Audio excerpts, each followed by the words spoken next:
Against Valesians 38 but 58 of the series. I have often heard of Valesians but have no idea who Valles was, where he came from, or what his sayings, admonitions or utterances were. The name, which is Arabic, led me to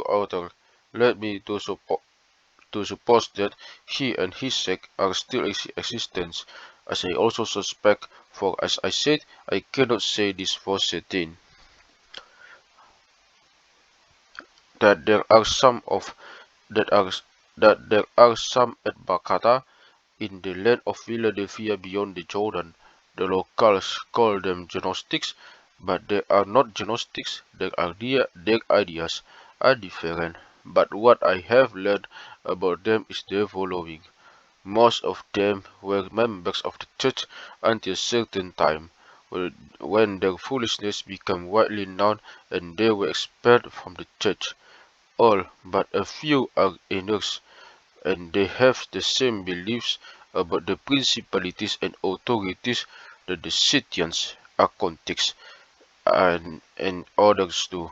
And when they take a man as a disciple, as long as he is still castrated, he does not eat meat, but when they convince him of this, or castrate him by force, he may eat anything, because he had retired from the contest and runs no more risk of being aroused to the pleasure of lust by the things he eats.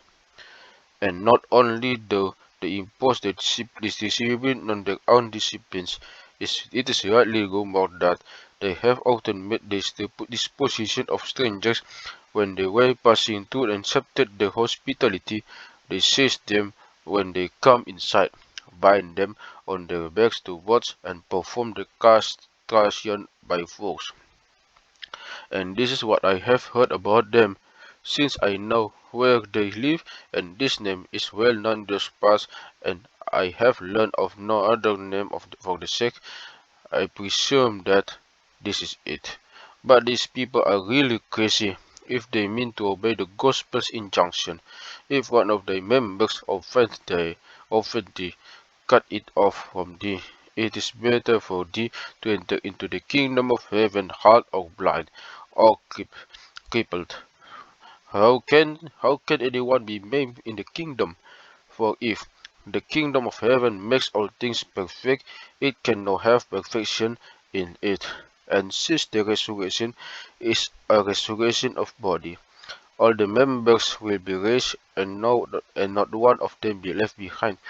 And if member is not raised, neither will the whole body will be raised. Will the whole body be raised? And if just the one member that caused offense is left behind, none of the members will be raised at all, for they have all caused to us to offend. Who is going to tear his heart out? And yet the heart is the cause of offenses at every turn, for Scripture says, from within proceed fornication, adultery, uncleanness, and such like. All right, who will tear his heart out? What if, in accordance with some people's stupidity and impiety, the body is not raised? How will the Valesian rule make any difference? If none of the members enter the kingdom of heaven, what further need is there to be sought one member?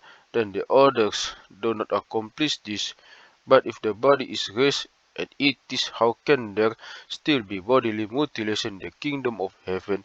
How can a kingdom of heaven containing bodies which are the match not be unfit for the glory of its habitants?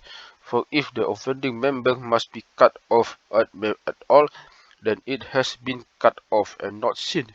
But if it has been cut off and not sinned, since it didn't sin, it didn't sin, it didn't sin, it ought to rise first of all.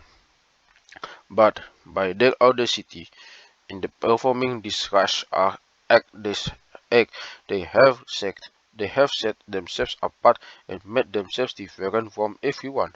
Because of what has been removed, they are no longer men, and they cannot be women because because that is contrary to nature.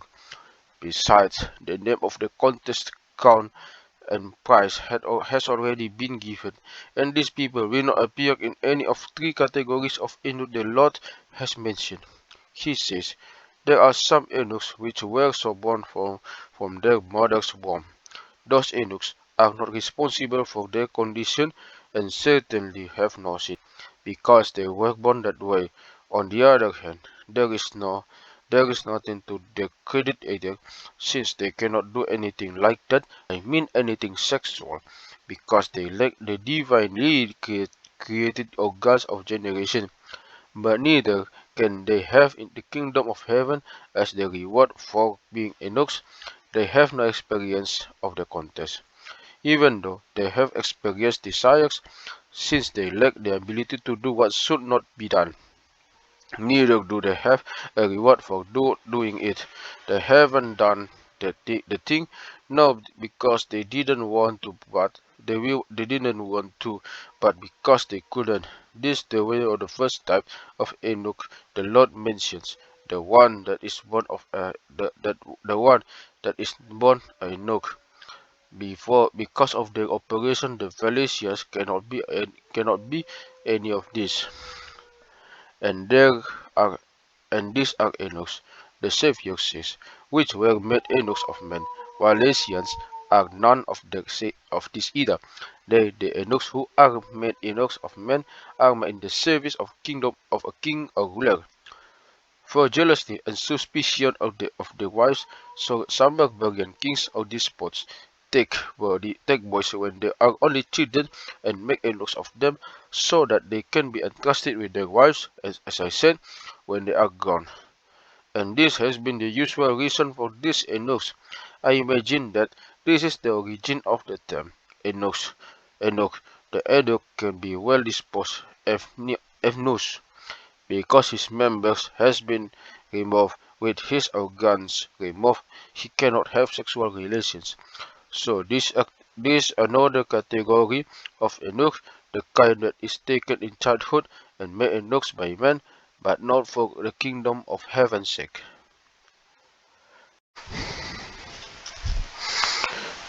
And there be eunuch, says the Saviour, which have made themselves eunuch for the kingdom of heaven's sake. Who can this be but the noble apostles and the virgins and monks after them, John and James, the son of Zebedee, who remained virgin, certainly did not cut their members off with their own hands, and did not contract marriage either, they engaged in the struggle in their own hearts, and invariably won the fame of the crown of this contest, and all the millions after them who live in the world without spouse and won the fame of this contest in monasteries and convents. They had no relations with women, but competed in most perfect of contests. So it is with Elijah in the Old Testament, and with Paul, who says, to the unmarried I say that it is good for them if they remain even as I am, but they cannot contain, let them marry. Now, in what state did he remain? For if he had been Enoch, for if he had been an Enoch, and his imitators had remained like him in obedience to his remain as I. How could Enoch marry if he could no longer contain himself in accordance with them marry and not burn? You see that he is speaking of continence, not of the mutilation of one's members. But if they claim to have made themselves enough for the kingdom of heaven's sake, how can they distinguish themselves from the case covered by the text? There are enough which were made eunuchs of men. For if one makes himself a eunuch with his own hands, he is a man, and his hands had done this infamous thing. And even though he could not do it himself, but was made a eunuch by others, he still not be a eunuch for the kingdom of heaven's sake, because he was made a eunuch by men, whether by his own hand or the hand of others. he will deprive of his crown and prize as well, however, and have no further credit for abstaining from sexual relations with the members which are needed for them removed, he cannot engage in them. But for one who injures his own member and one who cuts down another person's vineyard, the sentence is one and the same. He has not lived as God wills, but has conspired to rebel against his Creator, the Lord and God. But such a man will still feel desire. The dialogue in the sixth proverb is not exempt for desire, but desires because he cannot gratify his desire, as it says, the desire of Enoch to devour a virgin, and the silliness has all come to nothing, as much nonsense of all sorts has been invented in the world, and this is what I know about them. And so, since I have spoken briefly of them, and as I said, believe that they are the ones, let us leave them behind and laugh at them, like a to sight, like us to think of cop, like us to stink, like a to stink scorpion, which is the opposite of its ancestors, because it has horns and claws, but in which with its sting resists the norms of God's holy church, trampling them with firmly placed sandal. That is the gospel's exact words. Let us let us end our discussion of the foolishness here and go on as usual to the rest.